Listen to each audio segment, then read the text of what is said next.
Bonjour à toutes et à toutes, soyez les bienvenus pour cette troisième édition de la Semaine de l'entreprise responsable et inclusive, co-organisée, vous le savez, par l'Association française des managers de la diversité, l'AFMD, et le Mouvement des entreprises de France. Alors, pour celles et ceux que je n'ai pas encore salués ce matin, quelques mots pour me présenter. Je m'appelle Annabelle Baudin et je suis très heureuse de voir l'auditorium du Mouvement des entreprises de France se remplir peu à peu après une édition à huis clos l'année dernière. J'aimerais également souhaiter la bienvenue à toutes celles et ceux qui viennent de se connecter et qui nous suivent en direct depuis le site lasérie.org. Série, vous le savez, comme Semaine Entreprise Responsable Inclusive. Et puis, vous le savez, pour prendre part à cette semaine 100% gratuite et ouverte à toutes celles et ceux qui œuvrent pour un monde plus responsable et plus inclusif, un seul hashtag, le hashtag série 2029. Voilà, n'hésitez pas à user et à abuser de ce hashtag jusqu'au 7 octobre. Alors, cette année encore, vous le savez, la série évolue, grandit et se réinvente en étant présente sur tout le territoire français à travers des événements en présentiel, distanciel, hybride, comme ce matin. Et tout cela est rendu possible grâce à la participation et à l'engagement, à la mobilisation de nos 115 partenaires que nous applaudissons et qui sont là aujourd'hui. Merci à toutes et à tous.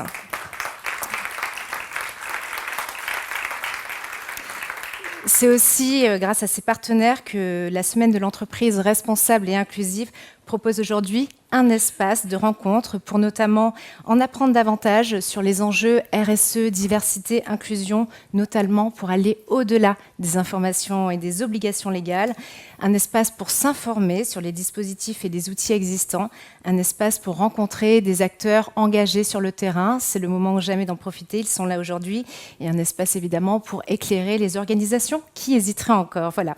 J'en profite d'ailleurs pour rappeler à toutes celles et ceux qui sont présentes avec nous ce matin que vous allez pouvoir retrouver nos partenaires aujourd'hui au Forum des associations dans les locaux du MEDEF, forum qui est ouvert à toutes et à tous jusqu'à 17h. Il est temps de rentrer dans le vif du sujet. Pour cela, j'ai le plaisir d'accueillir Anne-Laure Thomas, coprésidente de l'AFMD, et Patrick Martin, président délégué du MEDEF. Soyez les bienvenus. Je vous laisse vous installer.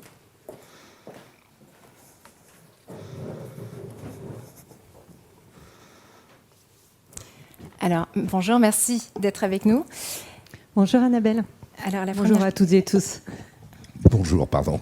Je vous laisse vous installer tranquillement. Alors, vous le savez, il s'agit cette année de la troisième édition de la Semaine de l'entreprise responsable et inclusive. Pouvez-vous revenir sur l'origine d'abord de cet événement et puis les spécificités de cette semaine? Je vous laisse... qui veut commencer? Avec grand plaisir. Il y a 3 ans, en fait, on venait tout juste d'être élu avec Joanne Titran à la coprésidence de l'Association française des managers des diversités. Et on avait très envie de faire une semaine entière avec Maya, avec toute l'équipe, sur tous les sujets, diversité, inclusion, équité. Et puis, il s'avère qu'au même moment, le Mouvement des entreprises de France aussi avait des actions. Et on s'est dit, plutôt que faire des actions séparément, faisons des actions ensemble. Travaillons ensemble, faisons une plus grosse semaine, unissons nos forces. Et donc, ça a fait un plaisir immense, 3 ans après, de voir cet amphi qui se remplit au fur et à mesure, qui est presque plein maintenant, alors qu'effectivement, Annabelle le disait, l'an dernier, tout était à distance. Donc, ça fait un immense plaisir de voir... la progression et de vous avoir toutes et tous à nos côtés pour cette semaine. Cette semaine aussi, c'est un beau constat 3 ans après, c'est de voir, on le disait, plus de 110 partenaires, des actions partout en France qui vont vraiment accompagner, on est sûr, aider et les entreprises et les acteurs sur tous les sujets, permettre aussi à des salariés en entreprise de mettre en place un certain nombre d'événements. Donc pour nous, c'est vraiment très très important. C'est vraiment important d'informer, de partager, d'outiller pour qu'on puisse tous et toutes mettre de la diversité et de l'inclusion au sein de nos organisations. Merci Anne-Laure Thomas. Patrick Martin. Donc, je voudrais vous dire que pour le MEDEF, c'est un événement extrêmement important. Ceux qui sont en distanciel, comme on dit dorénavant, ne le voient pas, mais dans cet amphithéâtre, nous avons fait inscrire ce qui est la raison d'être maintenant du MEDEF, agir ensemble pour une croissance responsable. Je ne vais pas développer, mais j'insiste sur le ensemble, j'insiste sur le responsable. Mon deuxième message, c'est de dire qu'on les entreprises traversent actuellement une période extrêmement difficile, singulièrement autour du choc énergétique. Les dernières annonces, singulièrement des Allemands, viennent encore compliquer la donne.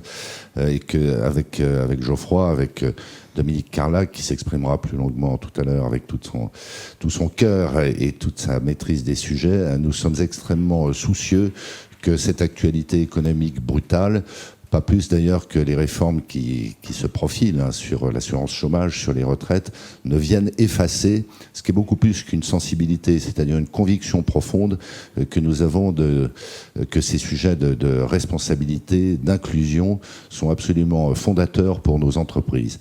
On va fêter dans quelques jours seulement le 50e, je crois, anniversaire du discours d'Antoine Riboud. Ça parle peut-être pas à tout le monde, mais Antoine Riboud à Marseille en 1972 avait prononcé un discours qui avait pu étonner de la part d'un patron et qui de toute façon avait étonné dans les rangs patronaux, parce qu'à l'époque, ce qu'avait dit Antoine Riboud, c'est-à-dire la double vocation économique et sociale de l'entreprise, eh bien, ça n'était pas nécessairement inscrit dans la tête de tous les chefs d'entreprise. Moi, je crois pouvoir affirmer, on en aura la démonstration cette semaine, mais il faut que ça se vérifie au quotidien, que les 190 000 chefs d'entreprise adhérents du MEDEF, pour le compte de leurs 9,5 millions de salariés, sont dorénavant absolument convaincus que ces enjeux d'inclusion, de diversité, de responsabilité sont incontournables pour les pessimistes, mais ils deviennent chaque jour un peu plus minoritaires, sont exaltants et porteurs pour les plus optimistes. Je finis simplement en vous disant que, comme Dominique, comme Geoffroy, je suis moi-même entrepreneur et que dans mon entreprise, c'est quasiment obsessionnel que d'avancer sur ces sujets-là,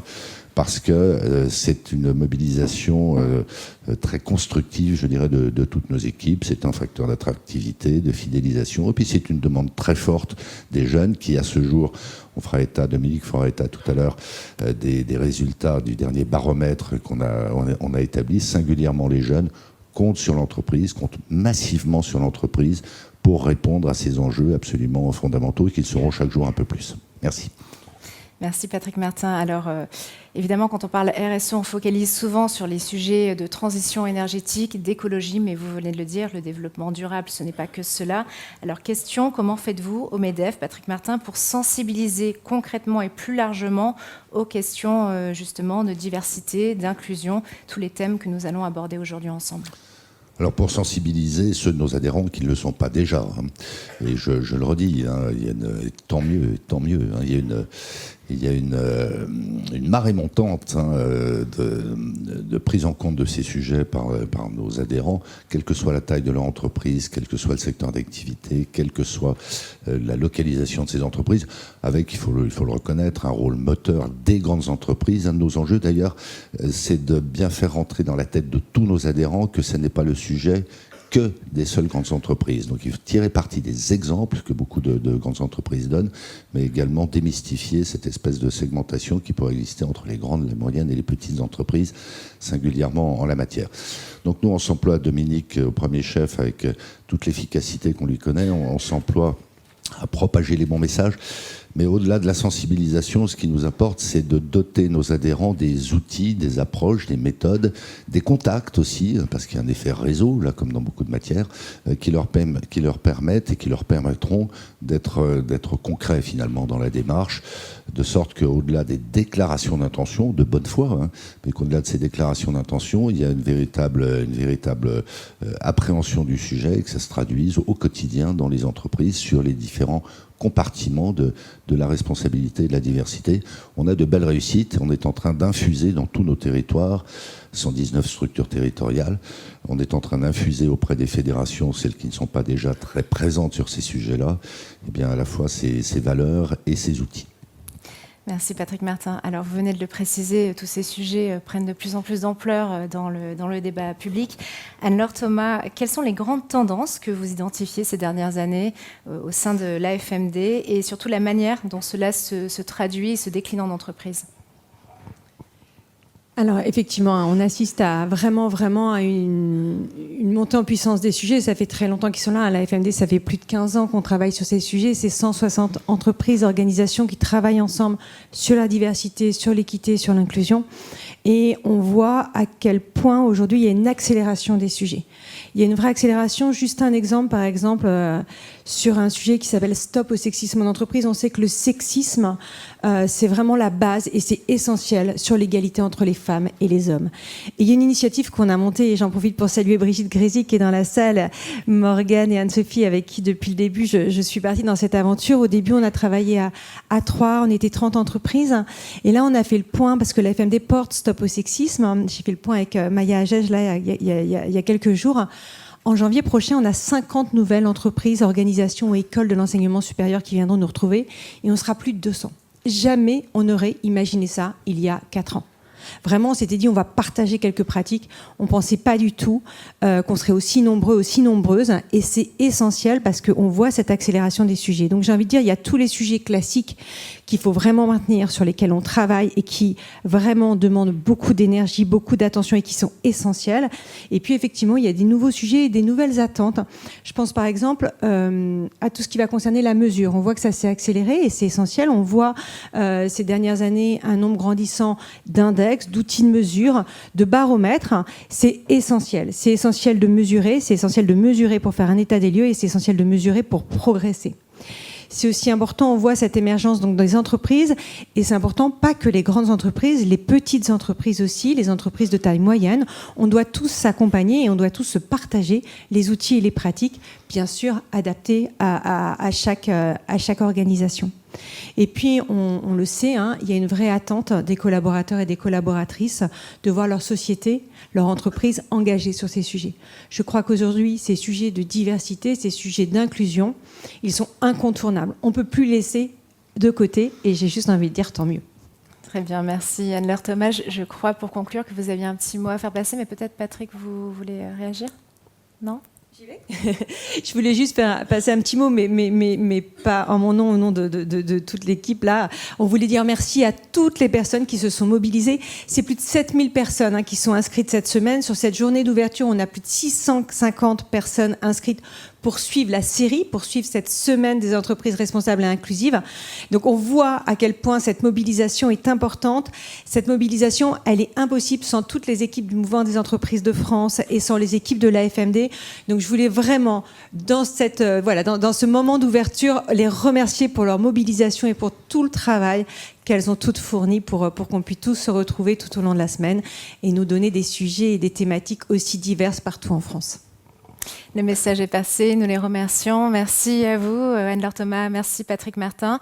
Et puis nous allons pouvoir continuer ces temps d'échange. Merci.